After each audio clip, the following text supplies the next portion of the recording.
Boa noite, meus irmãos. Gostei desse movimento acústico Red. Sou suspeito para falar, mas gostei demais. Bom, boa noite. É um prazer muito grande estar aqui para falar da palavra de Deus, compartilhar um pouco daquilo que Deus tem falado aos nossos corações. Que Ele mesmo se encarregue de trazer sua palavra a nós e nos compartilhar conosco aquilo que Ele tem para falar com a gente. Vamos orar? Senhor nosso Deus, muito obrigado, Pai, porque estamos aqui na Tua casa para louvar e engrandecer o Teu nome. Queremos que o Senhor receba, ó Deus, o nosso louvor, a nossa adoração. E te pedimos, ó Deus, que o Senhor fale aos nossos corações nesse momento, que o Senhor compartilhe conosco aquilo que o Senhor tem para falar com a Red e aquilo que o Senhor tem para falar individualmente ao coração de cada um de nós, ó Pai. Obrigado pela Tua palavra e te pedimos as Suas bênçãos. Em nome de Jesus, amém. Bom, hoje a gente vai falar sobre uma figura muito conhecida, né, na história cristã, que é o discípulo e apóstolo Pedro. Está na tela aí. Afinal, quem foi Pedro? Não sei se vocês sabem, mas tem uma diferença entre discípulo e apóstolo. A gente às vezes usa essas palavras muito repetidamente, né, como se fosse a mesma coisa, mas discípulo é aquele que aprende, é um aprendiz. E apóstolo é aquele que é enviado, é um mensageiro, é alguém que vai. Pedro foi as duas coisas, né? Quando Jesus chamou aquelas pessoas mais próximas para aprender com ele, para estar com ele, para ouvir, Pedro era esse discípulo, esse aprendiz. E depois que Jesus ressurge e volta para os céus, Pedro sai mundo afora pregando a palavra, assumindo o seu papel como apóstolo. E Pedro tem altos e baixos na sua caminhada, né? Ele passa por momentos de euforia e momentos de crise numa velocidade muito alta. Uma hora ele está aqui todo empolgado, noutra hora ele está todo avacalhado.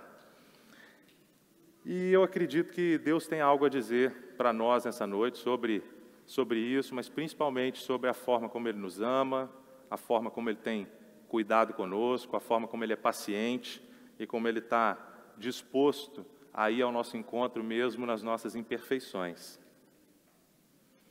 Pedro conheceu Jesus através de André. André era irmão de Pedro, né? E André tinha conhecido Jesus através da pregação de João Batista. Eu não sei se vocês sabem, mas o nome de Pedro não era Pedro. A gente fala Pedro, Pedro, mas isso era um apelido, tecnicamente é um apelido que Jesus colocou nele quando eles se conheceram. O nome dele era Simão, um nome muito comum à época. Lá em João 1, 40, 42, conta essa história. Fala assim: André, irmão de Simão Pedro, era um dos dois que ouviram o que João tinha dito e seguiram Jesus. André foi procurar o seu irmão Simão e lhe disse: encontramos o Messias, isso é, o Cristo. Então André levou Simão para conhecer Jesus. E olhando para ele, Jesus disse: você é Simão, filho de João. Ou seja, eu te conheço, eu sei quem você é. Você está me conhecendo da primeira vez, mas eu sei quem você é. Mas será chamado de Cefas, isso é, Pedro. A palavra pedra em aramaico significa Cefas, e em grego é Petros, de onde vem Pedro. É só uma questão de tradução. Mas aqui tem um detalhe importante que eu quero destacar. Pedro só conheceu Jesus quando foi apresentado. Parece óbvio, mas às vezes a gente esquece, às vezes a gente não se liga nisso. Por isso, imagina o André lá no meio da turma, né? Cadê o Simão? Chama Simão. Cadê? Traz ele aí, eu quero apresentar alguém para ele. Jesus está aqui, eu quero apresentar Jesus para ele. Quem conhece Jesus tem pressa, tem vontade de apresentar Jesus. Por isso, nunca subestime o poder de apresentar Jesus para alguém. Pedro, o grande apóstolo, um líder entre eles, né, conheceu Jesus através do seu irmão, que por sua vez conheceu Jesus através de João. A palavra de Jesus ela vai passando. O evangelho vai sendo transmitido dessa forma, no relacionamento de um para o outro. Então, nunca subestime o poder de apresentar Jesus a alguém. Acho que a tela está dando algum repique aí, né? Pedro era pescador. Melhor dizendo, ele era um empresário da pesca, né? Tanto é que ele tinha sócio. Ele era sócio do André, que era seu irmão, e sócio de outros 2 irmãos, Tiago e João. Eles pescavam no Mar da Galileia. O Mar da Galileia é um lago, um grande lago de água doce, muito grande, 24 quilômetros de extensão na sua maior distância, né? E outros 13 quilômetros do outro lado. Ele também chama Mar de Tiberíades, ou Lago de Genezaré, em outras passagens na Bíblia, mas é tudo o mesmo lugar. E Pedro era galileu. O que quer dizer isso? O que era um galileu? Galileu, eles eram um povo, de certa forma, desprezado, marginalizado pelo pessoal da Judéia. Na Judéia ficavam os mestres da lei, né, os intelectuais, os estudiosos. E Jesus mesmo nasceu em Belém, da Judéia. Você está no mapa aqui, cá embaixo, você está dando para ver. Mas foi criado em Nazaré, lá na Galileia. Então ele era conhecido como Galileu. Os galileus, inclusive, têm um sotaque forte, né? Igual quando você fala com o mineiro, né? Você é de Minas? Ele fala, sou. Claro que é de Minas, você reconhece rapidamente. Se você perguntar para alguém da Bahia, para alguém do Espírito Santo, você reconhece pelo sotaque. E o Galileu tinha esse sotaque forte de Galileu. Inclusive, Pedro foi reconhecido pelo jeitão de falar. Na terceira vez que ele nega Jesus, eles falam assim, esse jeito de falar, isso é jeitão de Galileu, você era um deles. Vamos ver na Bíblia o que se dizia a respeito dos galileus. Olha só que interessante, não sei se vai dar para ler daí, mas eu vou ler para vocês. Lá em João 1, 45 e 46, Filipe foi procurar Natanael para falar com ele o seguinte, encontramos aquele sobre quem Moisés, na lei e os profetas escreveram. Seu nome é Jesus de Nazaré, filho de José. Aí Natanael falou assim, Nazaré? Pode vir alguma coisa boa de Nazaré? Olha que louco, Filipe estava falando, encontramos o Messias, aquele que os profetas escreveram. Ele fala, Nazaré? Não é possível, porque Nazaré ficava lá na Galileia. Se fosse só esse versículo, a gente ia achar que era intriga, né? Mas não é não. João 7, 40, 41 fala assim, quando as multidões o ouviram dizer isso, Jesus falando, né, para o povo, e alguns declararam assim, certamente esse homem é o profeta por quem esperávamos. E outros afirmaram, ele é o Cristo. Ainda tinha um grupo que falava assim, não é possível, o Cristo virá da Galileia? Não pode. E logo mais à frente, João 7, 52, quando Nicodemos está ali argumentando, eles falam assim, você também é da Galileia? Procure e veja por si mesmo, nenhum profeta vem da Galileia, ou seja, não sai nada de bom de lá. Dá para ver que o pessoal da Galileia era bem desprezado, né? Mas isso não importa para Jesus, porque Jesus também chama, mesmo onde ninguém costuma chamar. Jesus não está preocupado com esse glamour de onde você vem. E é interessante notar que dos 12 discípulos, 11 eram da Galileia. E só um, adivinha quem? Judas, aquele que o traiu, era natural da Judéia. Aliás, falando em discípulos, né, quando Jesus chamou seus discípulos, você se lembra da história? Que está narrada lá em Lucas 5, em que Pedro e seus sócios tinham pescado a noite inteira, ou tinham tentado pescar a noite inteira, não conseguiram pegar nada. E aí Jesus sugere para eles fazerem uma nova tentativa, fala, vai mais para o fundo, joga as redes mais no fundo. E aí Pedro fala assim, Jesus, desse assunto aqui eu entendo, eu sou pescador, o mar não está para peixe, a gente já tentou, obrigado pela dica, mas a gente já tentou. Mas ele já tinha conhecido Jesus, já tinha andado um pouquinho com ele ali, né, antes dele ser chamado, mas ele já conhecia. Por ser você que está pedindo, eu vou fazer uma nova tentativa. E Pedro volta com seus sócios e as redes se rasgavam, né, de tanto peixe que veio. E Pedro se aproxima de Jesus e fala assim: afasta de mim, porque eu sou pecador. E aí Jesus diz assim: não tenha medo, de agora em diante você será pescador de gente.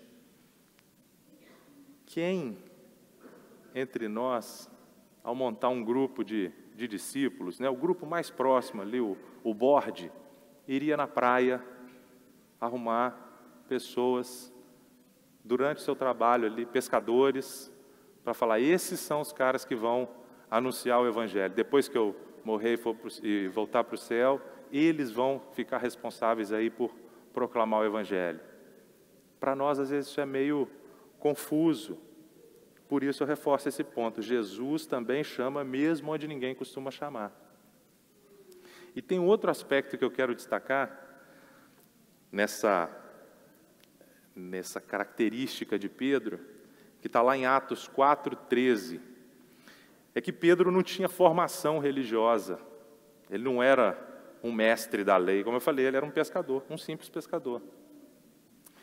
E repara, lá em Atos 4:13, quando os membros do conselho viram a coragem de Pedro e João, ficaram admirados, pois perceberam que eles eram homens comuns, sem instrução religiosa formal, e reconheceram também que eles haviam estado com Jesus. O que intriga é que essas autoridades que estavam ali presentes, percebendo, falaram: poxa, eles não estavam ouvindo Pedro fazer uma grande uma exposição doutrinária, ou uma tese teológica. Eles estavam ouvindo Pedro falar o seguinte, está lá em Atos 4:12. Vou ler aqui: não há salvação em nenhum outro. Não há nenhum outro nome debaixo do céu, em toda a humanidade, por meio do qual devamos ser salvos. Era isso que Pedro estava falando. Realmente não precisava ser um grande doutor da lei para falar isso aqui. Jesus chamou para aprender com ele, para acompanhá-lo no seu ministério, e para mais tarde pregar o Evangelho em todo o mundo, gente comum. Homens galileus, um povo desprezado, trabalhadores como eu e você, gente normal. Ele tinha outras opções. Jesus podia ter ido em Jerusalém, né, a capital ali. Vai na capital, junta ali 12 dos homens mais estudiosos da palavra, né, da lei de Moisés, aqueles caras que estudavam desde criancinha, sabia tudo de cor. Ele tinha essa opção, mas ele não foi lá. Ele podia ter andado um pouquinho mais e ido para a Grécia, berço da civilização ocidental, né? Um lugar cheio de filósofos, de cientistas, os cientistas políticos, né? Os cientistas sociais. Um povo, inclusive, muito religioso. Você lembra que eles adoravam até sem saber quem estava adorando, né? Tinha lá um altar ao Deus desconhecido. Ó, se tiver algum Deus que a gente não lembra, está aqui. Imagina humanamente pensando, né? O sucesso que um possível filho de Deus, filho de um Deus, poderia ter naquela região. Mas Jesus não foi lá. Paulo depois que foi lá e falou: é desse Deus desconhecido aqui que eu estou falando. Jesus ficou na Galileia. Foi na Galileia que ele chamou gente simples, trabalhadores, pescadores, para segui-lo, para aprender com ele. Isso leva a um outro ponto, né? Que Jesus mesmo capacita as pessoas a quem ele chama. Por isso, meu irmão, não tenha medo. É na nossa imperfeição que Deus trabalha, é na nossa dificuldade. Deus escolheu um pescador sem estudo, rude, e usou imensamente para fazer sua obra. Deus trabalhou na vida de Pedro enquanto eles caminhavam juntos. É na caminhada que as coisas vão acontecendo. Você não precisa esperar ser perfeito para anunciar as verdades do Evangelho. Você não precisa esperar saber tudo para anunciar a palavra de Deus, para fazer o estudo no seu pequeno grupo. Te garanto, não vai dar tempo. Não dá tempo de saber tudo. E não é essa a intenção. É na caminhada que Deus vai preparando cada um de nós. É Jesus quem capacita as pessoas a quem Ele chama. Mas vamos falar um pouco mais sobre Pedro. Pedro era muito vacilante, né? Vamos chamar assim, né? Vacilão não, vacilante. Ele uma hora está para cá, outra hora está para lá. Uma hora ele tem fé, daquelas que você fala, gente, esse cara, puxa, que bacana. E outras, ele afunda e fala umas bobagens que é estranho até de entender. O mesmo ímpeto que ele tem para crer em Jesus e no seu poder, ele tem para duvidar e cair. Lá em Mateus 14, a partir do verso 22, a gente tem aquele relato que está aí nessa figura, né? Em que os discípulos estavam num barco, sem Jesus. Jesus tinha ficado na praia, e eles estão no barco tentando atravessar ali mais de 10 quilômetros na parte menor para eles atravessarem. Então era uma travessia longa. E eles entraram ali noite afora, e o vento e as ondas não estavam deixando eles atravessarem. Quando dá por volta das 3 da madrugada, olha só, gente, 3 da madrugada, eles estão ali, o mar todo bagunçado, e eles olham um vulto assim vindo de longe. Imagina o susto que esses caras tomaram, né? A Bíblia fala que eles pensaram que fosse um fantasma. E eu não tiro a razão deles não, né? Eles eram um povo ainda confuso com essas questões. E aí Pedro gritou o seguinte, está lá em Mateus 14, no versículo 28. Então Pedro gritou, se é realmente o Senhor, ordene que eu vá caminhando sobre as águas até aí onde você está. Ele viu Jesus caminhando, ele já devia ter falado, sou eu, Jesus, calma. Então, se é você, fala que eu vou aí. E aí Jesus diz assim, venha. E Pedro, curiosamente, desce do barco. Pedro acreditou que ele poderia andar sobre as águas também, se Jesus de fato chamasse, estivesse chamando. Ele andou, Pedro desceu do barco, caminhou sobre as águas em direção a Jesus. Mas quando reparou no vento forte e nas ondas, ficou aterrorizado. Começou a afundar e gritou, Senhor, salva-me. No mesmo instante, Jesus estende a mão, o segurou e ainda falou, como é pequena a sua fé, por que você duvidou?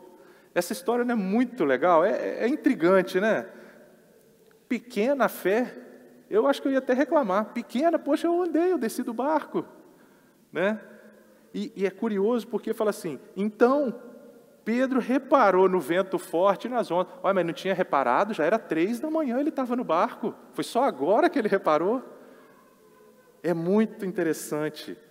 Pedro tinha tanta fé a ponto de descer do barco, às 3 da manhã, no meio de um vendaval, confiou que Jesus, de fato, tinha poder para fazê-lo andar sobre as águas. Quando ele olhou em volta, lembrou que tinha vento, que tinha onda, que tinha problema, falou, não, aqui não pode ser, e afundou. Pedro tem fé no nome de Jesus, mas depois dele ter andado alguns passos em cima da água, coisa que nenhum de nós aqui fez, eu acredito que não, ele vai lá e afunda. É muito interessante. Mas a gente não é diferente de Pedro. Nós somos o retrato de Pedro.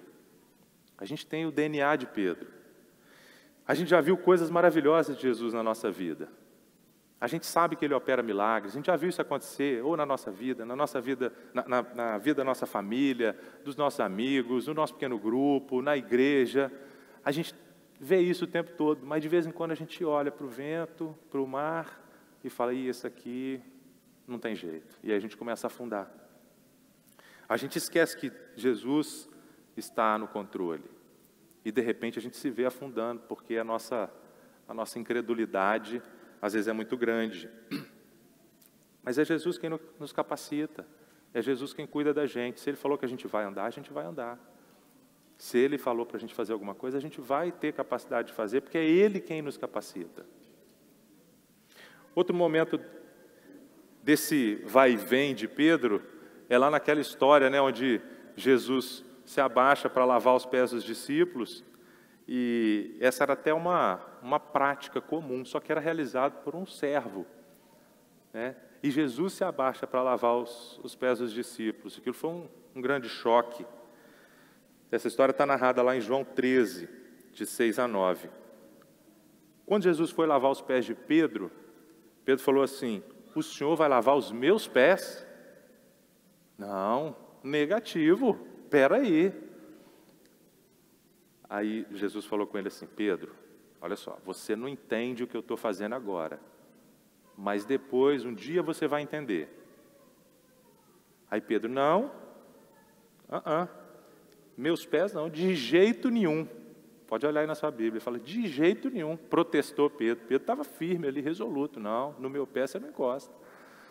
Aí Jesus aumentou o tom com ele e falou assim: ó, se eu não lavar, você não vai ter comunhão comigo.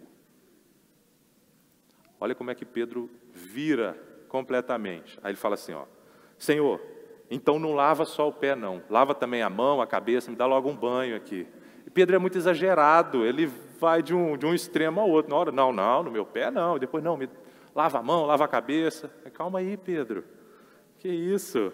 Chega a ser engraçado, né? E um dos exemplos mais claros aí da velocidade desse vai e vem de Pedro, está lá naquela história narrada em Mateus 16, a partir do versículo 13. Jesus está perguntando, fazendo uma pesquisa ali, né, para saber. Ele faz a seguinte pergunta para eles: quem as pessoas dizem que eu sou? Aí olha a resposta dos discípulos. Olha assim: olha, alguns dizem que você é João Batista, outros dizem que é Elias, outros dizem que é Jeremias ou algum dos profetas. Aquela região tinha uma influência muito grande ali de povos pagãos, e eles acreditavam numa certa forma de reencarnação. Por isso que eles deram essa resposta. A resposta parece meio estranha assim para a gente, né? Quem dizem? Dizem que você é João Batista, ou que você, como é que ele pode ser outra pessoa? Eles acreditavam, algumas pessoas acreditavam que Jesus era um tipo de uma reencarnação de algum dessas pessoas. E aí Jesus pergunta para os discípulos assim: e vocês? Quem vocês dizem que eu sou?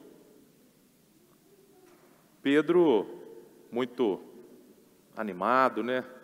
Muito falante, puxa a resposta e fala assim: tu és o Cristo, Filho do Deus vivo. Na lata, assim. Uma resposta muito bem dada, por sinal. Uma resposta muito boa. Aí dá a impressão que talvez Pedro quisesse até um elogio, né? Jesus fala assim: muito bem, poxa, você andou estudando. Você me conhece mesmo. E Jesus não diz isso. Jesus diz assim: que privilégio você teve, Pedro.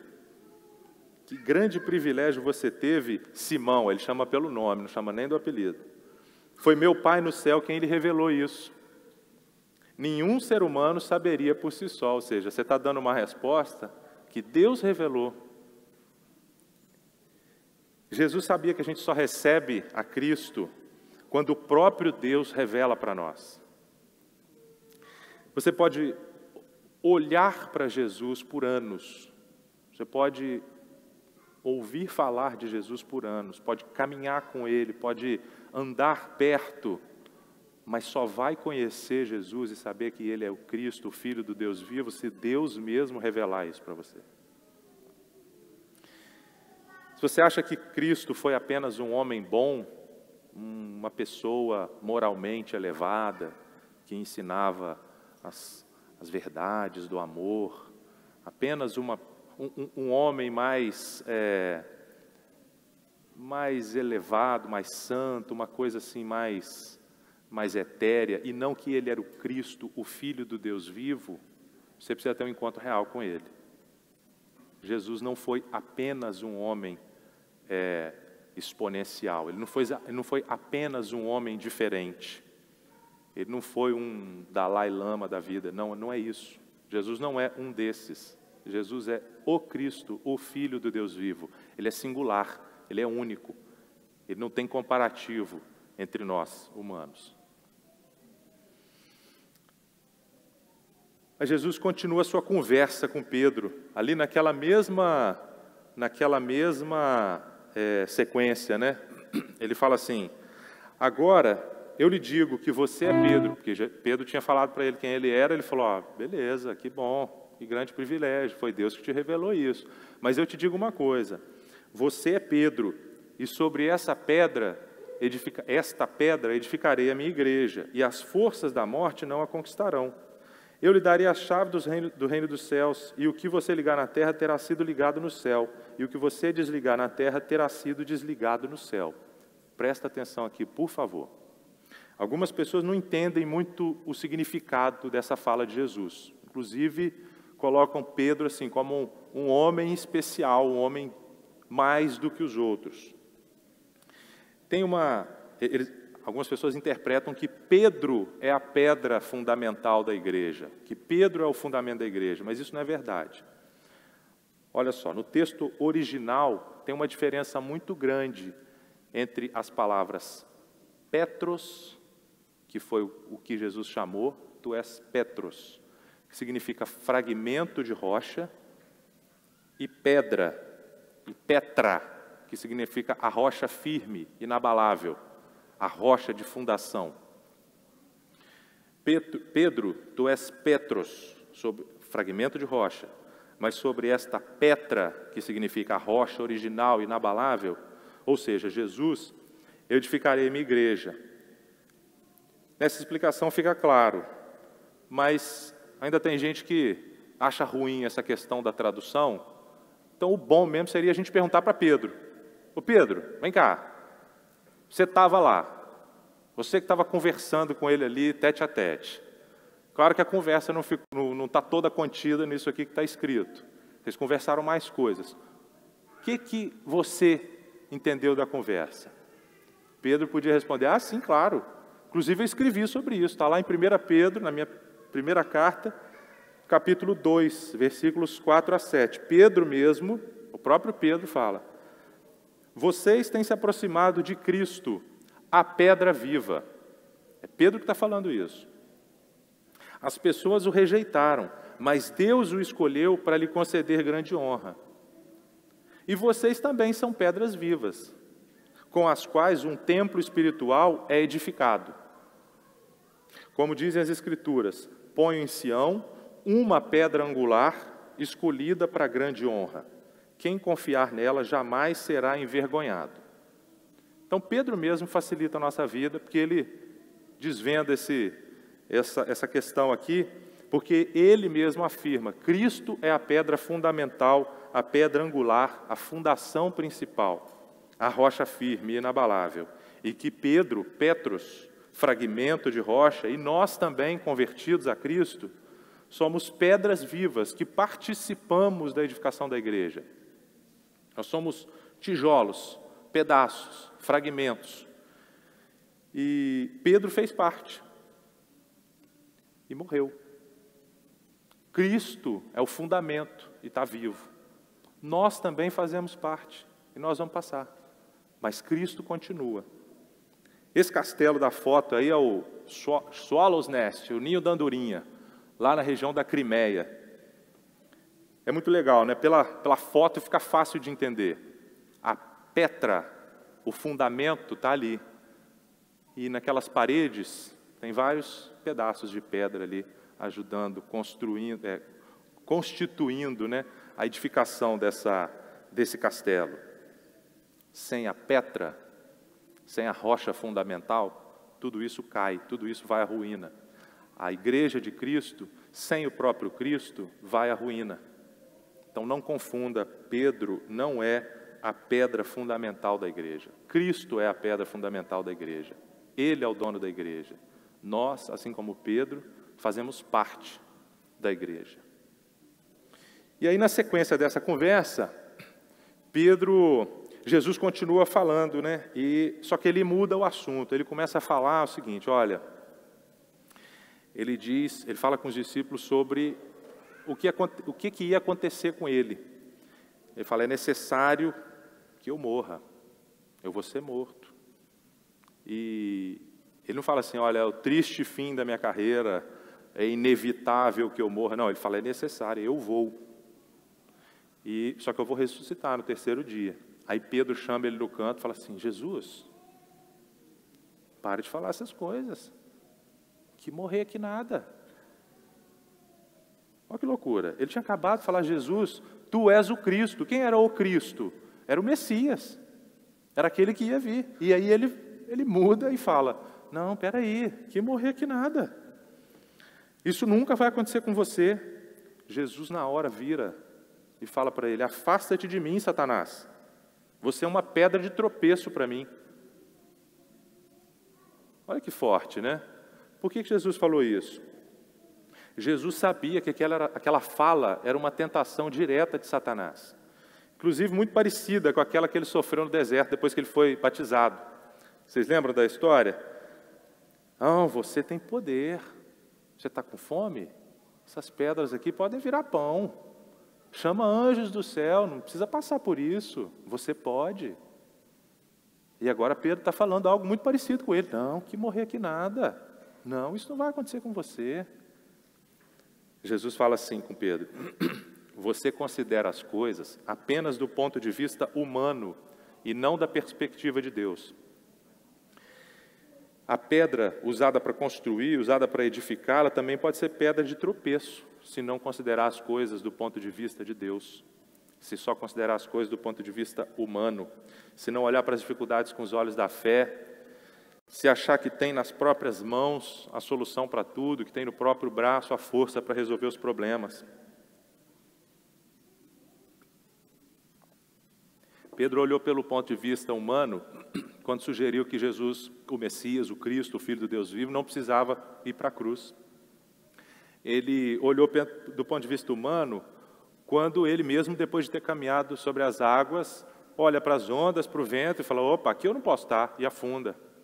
Ele olhou pelo ponto de vista humano quando ele queria botar lá um limite técnico. Vocês vão lembrar dessa história. Mestre, quantas vezes a gente deve perdoar o irmão? Acho que 7 vezes está bom, né? 7. Ele queria botar um limite técnico para facilitar a vida, e Jesus explica para ele, né? Não, Pedro. 70 vezes 7, ou seja, perdoa até perder as contas. Você não está pensando do ponto de vista de Deus.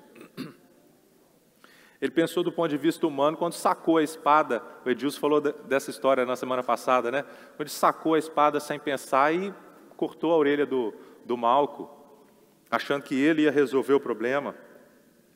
Pensou do ponto de vista humano quando Jesus foi preso. E aí ele pensou: bom, agora a história acabou. Tá, o jogo está perdido. É melhor eu negar que conheço Jesus, porque senão a coisa vai ficar feia para mim também. Ele estava pensando do ponto de vista humano. Ele achou que precisaria negar a Cristo para ganhar a própria vida. E é justamente o contrário. Inclusive, ele foi avisado que isso ia acontecer com ele.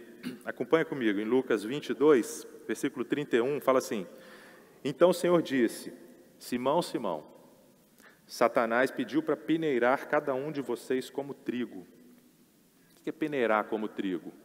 Peneirar, passar na peneira. Botar na peneira, sacudir, chacoalhar, agitar, para ver o que sobra. É isso que é peneirar. Contudo, Jesus falando: supliquei em oração por você, Simão, para que a sua fé não vacile. Portanto, quando tiver se arrependido e voltado para mim, fortaleça seus irmãos.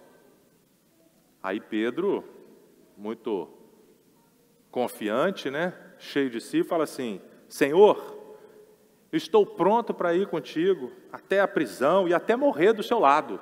Pedro estava convicto ali da força do próprio braço. E aí Jesus respondeu: Pedro, eu vou dizer uma coisa. Hoje mesmo, antes que o galo cante, você vai me negar 3 vezes. Vai negar 3 vezes que me conhece. A Bíblia não fala mais detalhes aqui, mas Pedro deve ter ficado super confuso, né? Eu?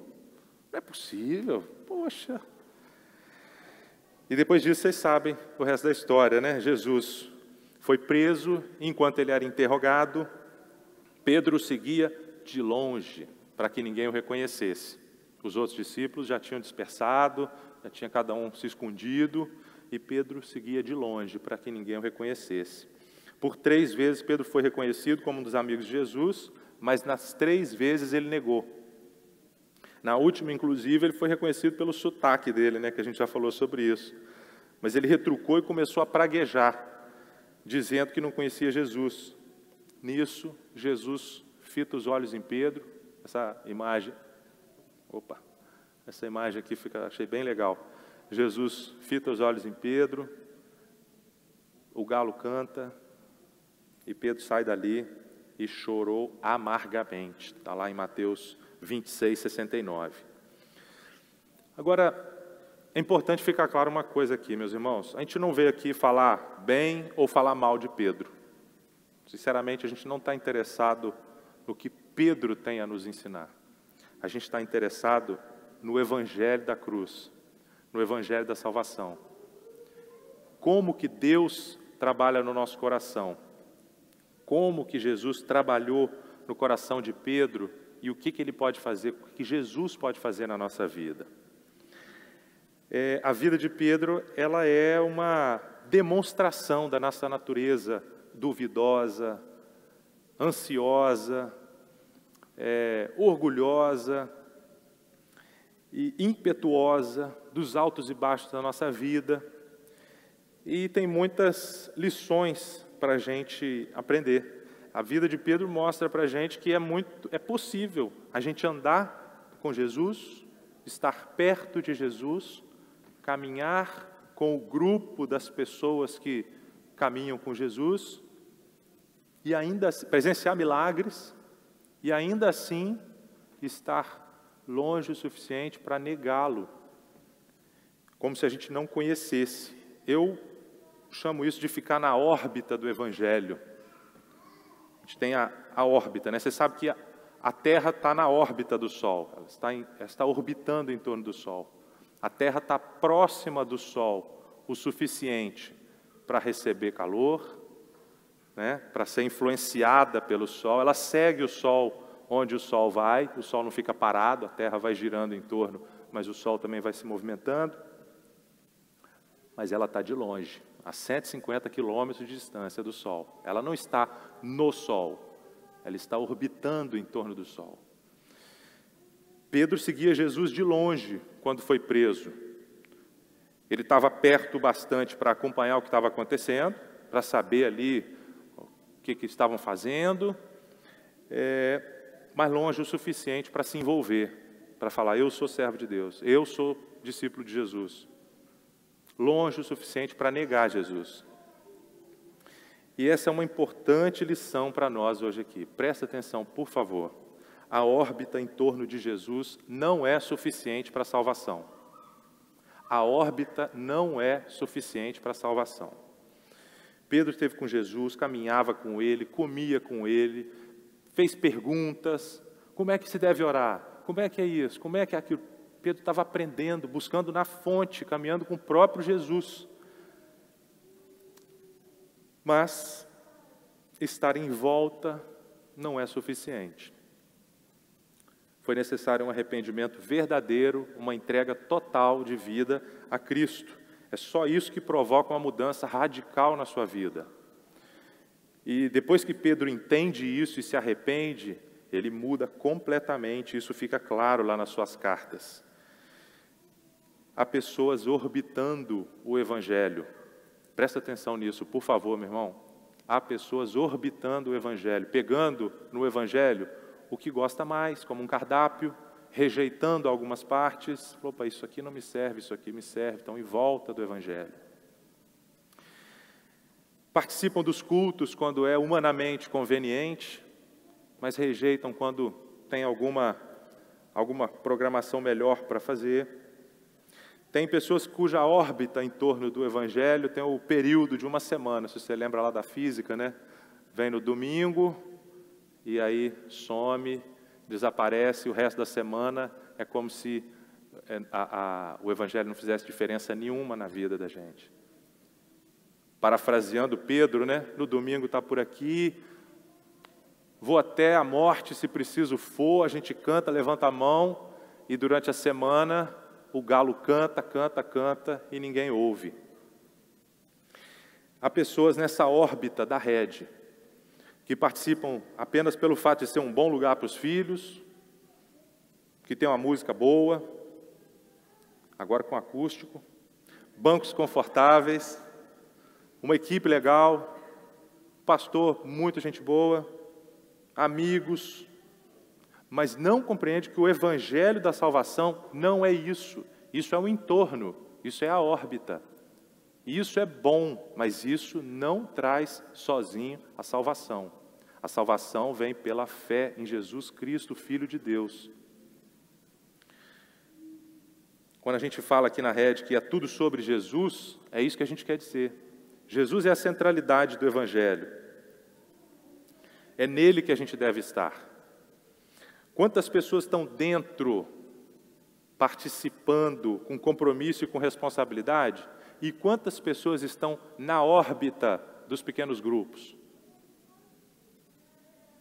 Você está na órbita, sentindo o calor do grupo, participando das atividades mais glamurosas, dos churrascos, ou dentro, assumindo compromisso, com a obra ou faça sol, custe o que custar. Quantas vezes a gente viu o agir de Deus no nosso pequeno grupo, né? Sentiu ali o que Deus estava fazendo, viu o que Deus estava fazendo no nosso grupo, nas nossas vidas, nos amigos ali do grupo. E quantas vezes a gente afunda, como Pedro afundou na água lá, por conta de outros compromissos, né? Trabalho, escola, Netflix, cansaço, preguiça, falta de compromisso ou de planejamento. Cuidado com a órbita, meu irmão. Cuidado com a órbita. Jesus afirmou o seguinte, palavras dele, lá em Mateus 12:30. Quem comigo não ajunta, espalha. Lá em Apocalipse 3:15 e 16 está assim, ó: sei de tudo que você faz, você não é frio nem quente. Eu desejaria que fosse um ou outro, mas porque é como água morna, nem quente nem fria, eu vomitarei da minha boca. Ao invés de orbitar, a gente precisa estar nele, conectado em Jesus, ligado a Jesus, como uma coisa só. Ele mesmo disse isso, lá em João 15, 4-6, fala assim, opa, agora não passou.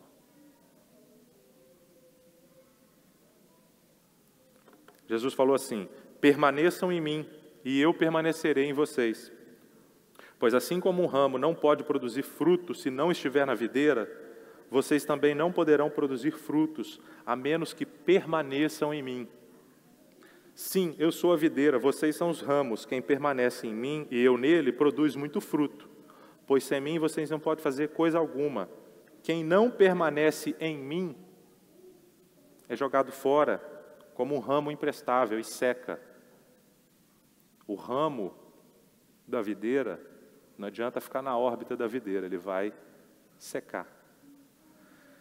Se conecte com Jesus, meu irmão, minha irmã. Não é suficiente ficar na órbita do Evangelho. Permaneçam em mim e eu permanecerei em vocês. Entregue sua vida a Cristo, se conecte nele. Faça um compromisso real com Cristo. E para finalizar, eu quero destacar que não importa o quão distante a gente esteja de Jesus. Pode ser a órbita mais distante, Jesus está sempre disposto a nos trazer de volta. Lá em João 21, a gente vê como é que foi a história da restauração de Pedro. Pedro disse assim, vou pescar. João 21, versículo 3. Nós também vamos, disseram os outros. Aí entraram no barco e foram. Mas não pegaram nada a noite toda. De novo, hein? Já tinha acontecido essa história uma vez. Ao amanhecer, Jesus estava na praia, mas os discípulos não o reconheceram. Jesus já tinha morrido, já tinha ressuscitado, e estavam andando na praia, e Pedro e os sócios voltaram a pescar. Aí Jesus os chama de longe. Presta atenção aqui. O que Jesus disse para eles, lá em João 21. Filhos, Jesus podia ter dito, covardes, medrosos, vocês me abandonaram, me deixaram lá. Mas Jesus disse o quê?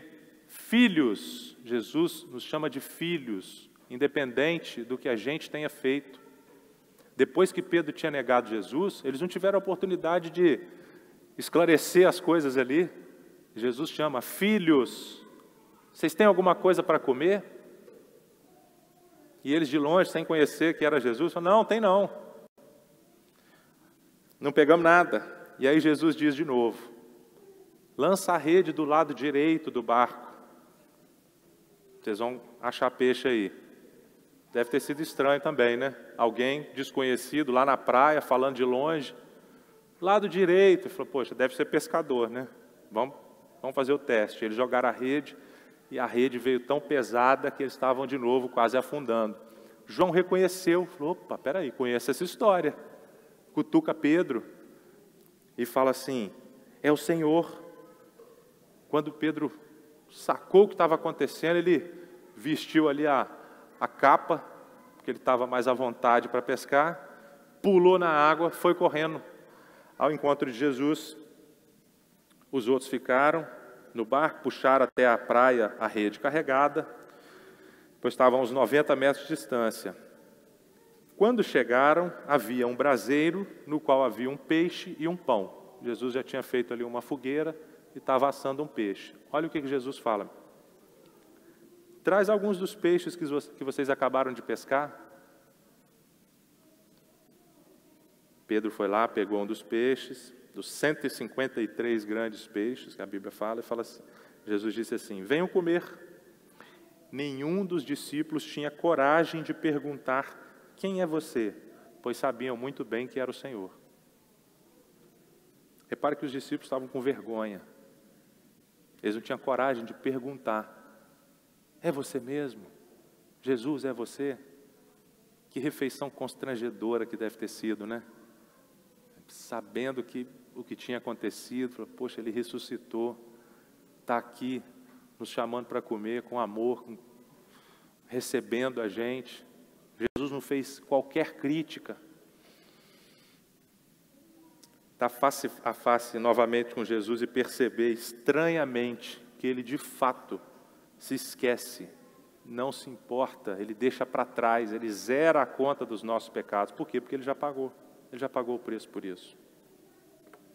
Então Jesus lhe serviu pão e peixe, lá no versículo 13, fala assim, e foi a terceira vez que apareceu a seus discípulos. Depois da refeição, Jesus perguntou a Pedro, Simão, filho de João, você me ama mais do que esses? Aí Simão fala assim, Pedro, né? Sim, Senhor, o Senhor sabe que eu te amo. Então alimente meus cordeiros. Jesus tinha chamado ele para ser pescador de homem, agora está dando uma nova função, né? De ser pastor. Alimente os meus cordeiros. Aí Jesus pergunta de novo, Simão, filho de João, tu me amas? Aí Pedro fala, sim, Senhor, tu sabe que eu te amo. Parece uma resposta talvez até um pouco constrangida, né? E na terceira vez, e aí Jesus fala, então cuide das minhas ovelhas. E aí pela terceira vez Jesus pergunta, Simão, filho de João, tu me amas? E Pedro ficou triste, porque Jesus fez a pergunta pela terceira vez. E aí disse assim, o Senhor sabe todas as coisas. O Senhor sabe que eu te amo. E Jesus disse, então alimente as minhas ovelhas. 3 vezes Pedro tinha negado a Jesus. E 3 vezes Jesus pergunta a ele se ele o amava. Para cada vez que a gente cai, Jesus nos dá uma nova oportunidade de se conectar com Ele, de voltar para Ele. Tu me amas? Não importa se você está caído, não importa se você está longe, Jesus está chamando de volta. Tu me amas? E lá no final, Jesus disse, siga-me. Lá em Romanos 5, versículo 20, fala, à medida que o pecado aumentou, a graça se tornou ainda maior. Numa versão mais conhecida, fala assim, onde abundou o pecado, superabundou a graça. Se tinha pecado, tinha mais graça ainda. Se teve mais pecado, então tem mais graça ainda. Jesus tem perdão para nos dar.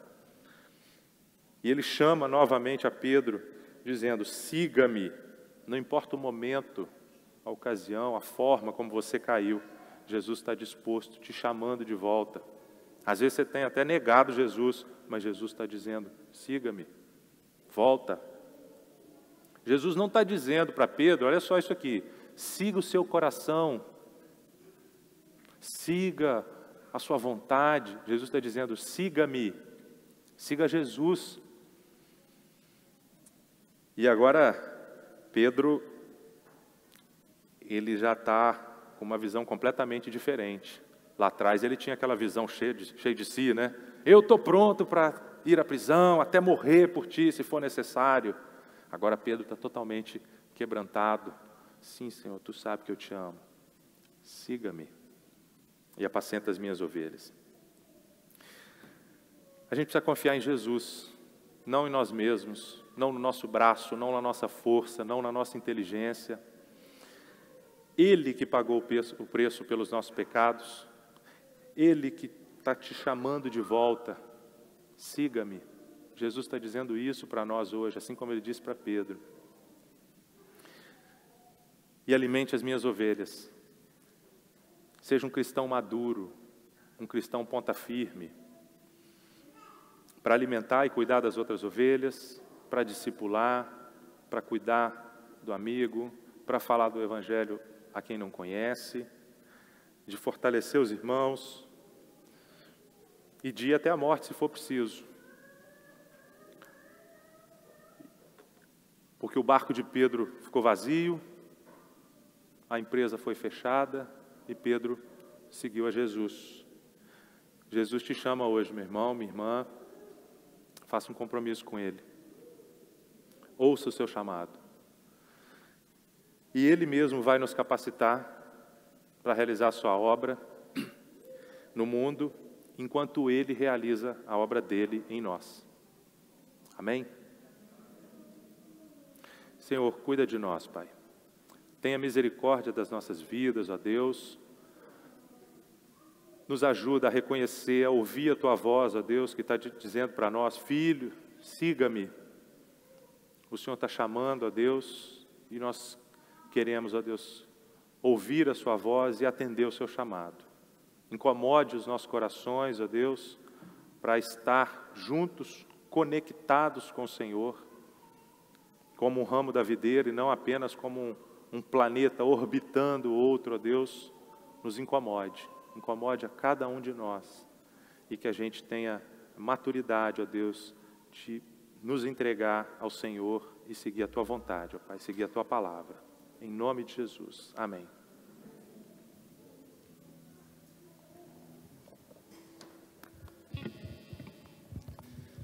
Você pode se colocar de pé ainda mais uma vez?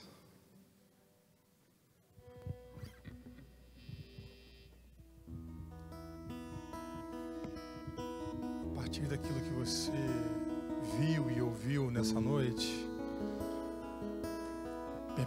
permita que mais do que a sua boca, o seu coração e a sua mente cantem essa canção ao Senhor, para que Ele haja, para que Ele vá transformando, para que Ele vá mudando aquilo que precisa ser mudado, para que os desafios que foram feitos sejam acolhidos e para que a verdade prevaleça na sua caminhada.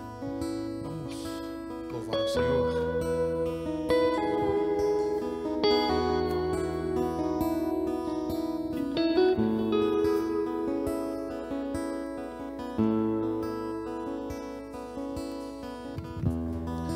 Não há nada igual, não há nada melhor a que se comparar a esperança viva.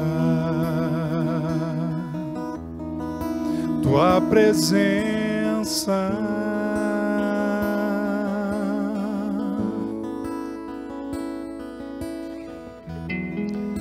eu provei e vi o mais doce amor que liberta o meu ser e a vergonha desfaz.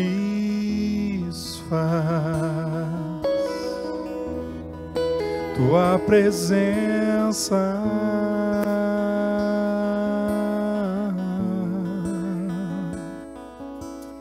Santo Espírito, és bem-vindo aqui.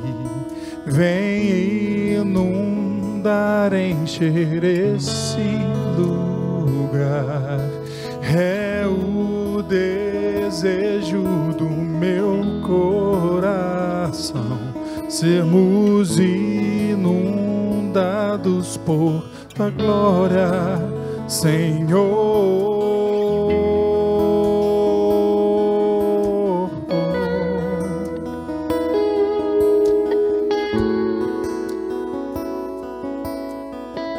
Diga mais uma vez.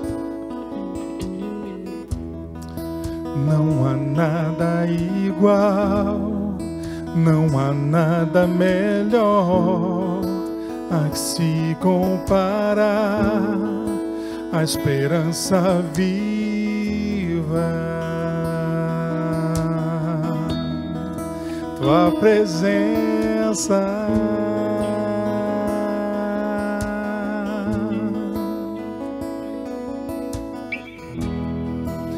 Eu provei e vi o mais doce amor que liberta o meu ser e a vergonha desfaz.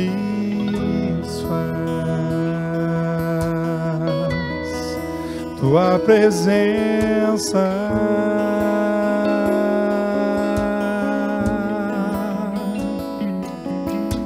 Santo Espírito, és bem-vindo aqui. Vem inundar, encher esse lugar. É o desejo do meu coração, sermos inundados por tua glória, Senhor. Santo Espírito, és bem-vindo aqui. Vem inundar, encher esse lugar. É o desejo do meu coração, sermos inundados por tua glória, Senhor.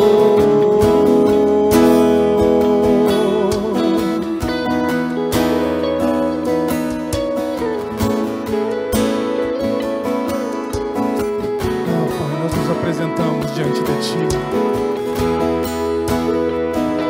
Olha para nós, olha os nossos corações.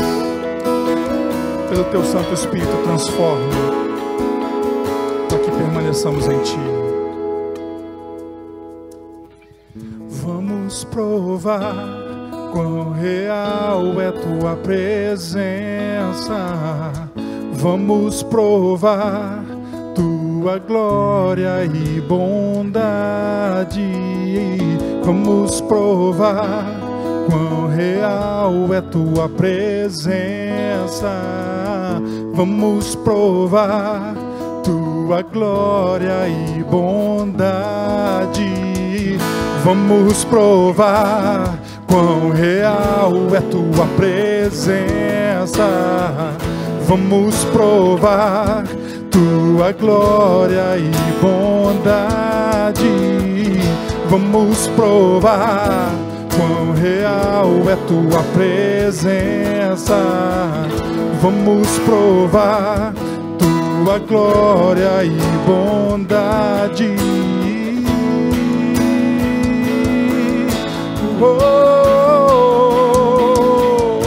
Santo Espírito, és bem-vindo aqui. Vem inundar, encher esse lugar. É o desejo do meu coração, sermos inundados por tua glória, Senhor. Santo Espírito, és bem-vindo aqui, Senhor. Inunda esse lugar, os nossos corações com a tua glória. Esse é o nosso desejo, Deus. Esse é o nosso desejo. Quebrantados em tua presença, iluminados por tua glória. Tua glória. Senhor.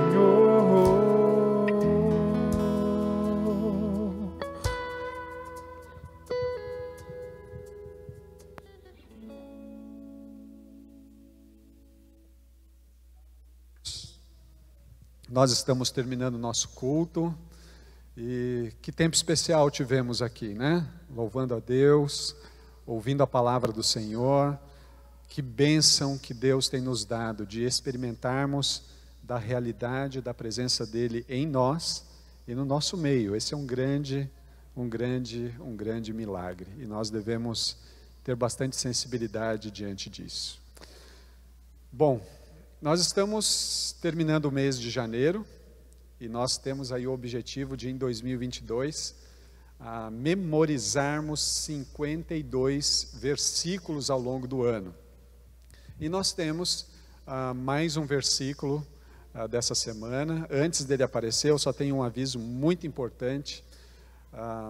Você que é adolescente ou pai de adolescente, no período do carnaval, se for acontecer mesmo, nós queremos providenciar que os nossos adolescentes da Rede façam um intercâmbio com a igreja do pastor Ricardo Costa. O pastor Ricardo esteve com a gente aqui no mês de novembro, na nossa conferência, temos conversado com ele, e a gente gostaria muito de colocar os nossos adolescentes em contato com os adolescentes da igreja do pastor Ricardo Costa. Então, pai de adolescente que está aqui, ou pai de adolescente que está nos acompanhando de casa, nós precisamos da sua ajuda para que isso aconteça. Então, se você tem interesse que o seu filho participe desse intercâmbio, você precisa rapidamente falar com a Gillian. Então, Gillian, eu sei que todo mundo te conhece, mas fica de pé aí. Quem ainda não conhece a Gillian, procure a Gillian. A Gillian precisa ter informação de quantos adolescentes estarão lá. E Gillian, vem cá, porque tem pai que talvez não te conheça. Então, vem aqui, vamos aparecer na câmera também, ó. Isso mesmo. Então, gente, ó, no período do carnaval está aqui a Gillian, pai de adolescente, você deve procurar a Gillian. Adolescente, você deve procurar a Gillian. Nós queremos viabilizar esse encontro, esse intercâmbio durante o período de carnaval com a igreja do pastor Ricardo Costa. E a gente precisa saber disso rapidamente, para que eles possam nos receber lá e para que a gente possa planejar também como chegaremos lá. Então, você tem interesse de ir, não é um adolescente, acabou de sair da adolescência, pode ir também, né, Gillian? Pode, né? Então, procurem a Gillian, falem com a Gillian, e eu tenho certeza que vai ser um período muito, muito especial. Obrigado, Gillian, Deus abençoe. Então, não se esqueçam de procurar a Gillian. Muito bem, gente, quem conseguiu memorizar o versículo da última semana? Quem não memorizou o versículo da última semana? Quem não memorizou? Ok, então quem memorizou vem aqui. Alguns de vocês falaram que memorizaram aí, levantando. Quem memorizou, vem aqui falar o versículo da semana passada. Vamos lá, gente, porque... Vamos lá. Ó, já veio aqui a Marcela abriu o caminho para nós. Depois, Robinho. Na semana passada, até Sofia, a amiguinha dela, que eu não vi... A Júlia, Sofia e Júlia vieram falar aqui. Vamos lá, quem que vai vir falar o verso dessa semana? A Júlia, muito bem, assim que eu gosto. Vem a Júlia e o papai. Gente, olha só, hein? A Júlia vai falar para nós o versículo dessa semana. O temor do Senhor é o princípio do conhecimento. Mas os tolos desprezam a sabedoria e a disciplina. Muito bem! Muito bem, Júlia, parabéns. Vamos ver se ela acertou. Olha, não é que acertou tudinho, Júlia. Olha lá, gente, o temor do Senhor é o princípio. Vamos falar juntos, vamos lá? O temor do Senhor é o princípio do conhecimento. Mas os tolos desprezam a sabedoria e a disciplina. Provérbios 1:7. Muito bem. Como nós estamos fechando hoje o mês, Tem 4 versículos memorizados aí, certo? Alguém lembra do primeiro? Além da Marcela? Vamos lá, vamos lembrar do primeiro. Vamos juntos? Tu guardarás em perfeita paz todos que em ti confiam, aqueles cujos propósitos estão firmes em ti. Isaías 26, 3. Alguém lembra da segunda semana? Além do Robinho? Então vamos lá, vamos falar juntos. Sei que podes fazer todas as coisas e ninguém podes frustrar teus planos. Jó 42, 2. Alguém lembra da semana passada? Esse todo mundo tem que lembrar, vamos lá. Então vamos lembrar juntos, vamos lá. Tua palavra é lâmpada para meus pés e luz para meu caminho. Salmo 119, 105. Alguém lembra o de hoje? Vamos lá, mais uma vez. O temor do Senhor é o princípio do conhecimento, mas os tolos desprezam a sabedoria e o ensino, e a disciplina. Provérbios 1, 7. Começando fevereiro agora, certo? Vamos lá, vamos ver qual é o nosso verso de fevereiro. Assustaram? Ficou grande esse, né? Mas texto que todo mundo conhece. Eu lhes deixo um presente, a minha plena paz. E essa paz que eu lhes dou é um presente que o mundo não pode dar. Portanto, não se aflijam, nem tenham medo. João 14, 27. Vamos juntos, vamos lá. Um presente, a minha plena paz. E essa paz que eu lhes dou é um presente que o mundo não pode dar. Portanto, não se aflijam, nem tenham medo. João 14, 27. Pessoal, quero continuar insistindo com vocês. Nós não estamos memorizando versículos para ter um final feliz de culto. Nós estamos fazendo isso porque a palavra de Deus diz que se a palavra estiver guardada no nosso coração, ela faz total diferença. Escondi a tua palavra no meu coração para não pecar contra ti. A mesma palavra diz, e nós memorizamos esse versículo, que a palavra de Deus é lâmpada para os nossos pés e luz para o nosso caminho. Isso faz bem para a alma, e é por isso que nós estamos incentivando a igreja a memorizar 52 versículos. Semanalmente eu vou chamar alguém para vir aqui, e eu sei que a Júlia vai topar vir todas as semanas, porque ela está memorizando, ela está levando a sério esse negócio, junto com seus pais. Faz isso com seu filho, faz isso na sua casa, coloca lá na porta da geladeira, coloca no espelho, coloca na saída da sua casa. Você vai ver o tremendo efeito que isso vai fazer na sua vida, na vida da sua família. Então, aquilo que o Felipe falou, a gente tem que parar de orbitar as coisas boas. Essas coisas têm que fazer parte da nossa vida, tem que fazer parte, tem que ser da gente. Então não despreze isso, leve isso a sério, isso vai fazer bem para você, vai fazer bem para a sua família, vai fazer bem para a sua saúde espiritual. Amém? Muito bem, que Deus abençoe você nessa semana, que Ele use a sua vida, que você esteja alicerçado na rocha que é o Senhor Jesus Cristo, e que você viva a partir dEle, para a honra, para a glória dEle, e para o bem daqueles que estão ao seu redor. Vamos ficar de pé, vamos orar e vamos encerrar louvando a Deus.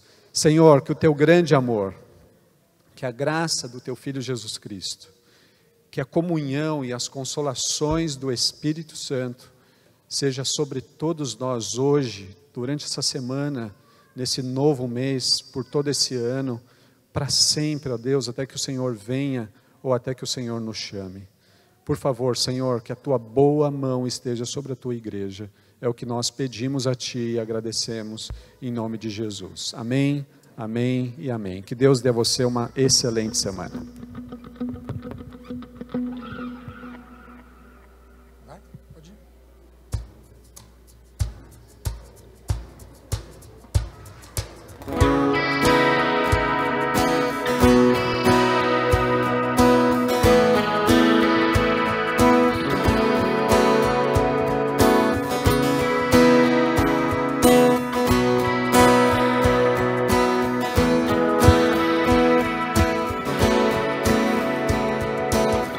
Dos montes corre para o mar, teu rio de amor por mim.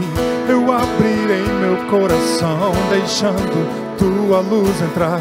Me alegro por te pertencer, levantarei as minhas mãos. O teu amor me alcança e me faz louvar-te. Cantarei teu amor para sempre. Cantarei teu amor para sempre. Cantarei teu amor para sempre. Cantarei teu amor para sempre. Dos montes corre para o mar, teu rio de amor por mim. Eu abrirei meu coração, deixando tua luz entrar. Me alegro por te pertencer, levantarei as minhas mãos. O teu amor me alcança e me faz louvar-te. Cantarei teu amor para sempre. Cantarei teu amor para sempre. Cantarei teu amor para sempre. Cantarei teu amor para sempre. Meu coração exulta, de alegria eu canto. Se o mundo conhecer a ti, ele se encherá com a tua alegria. Meu coração exulta, de alegria eu canto.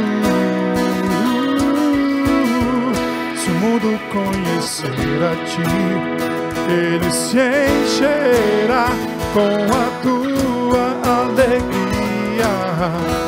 Cantarei teu amor para sempre. Cantarei teu amor para sempre. Cantarei teu amor para sempre.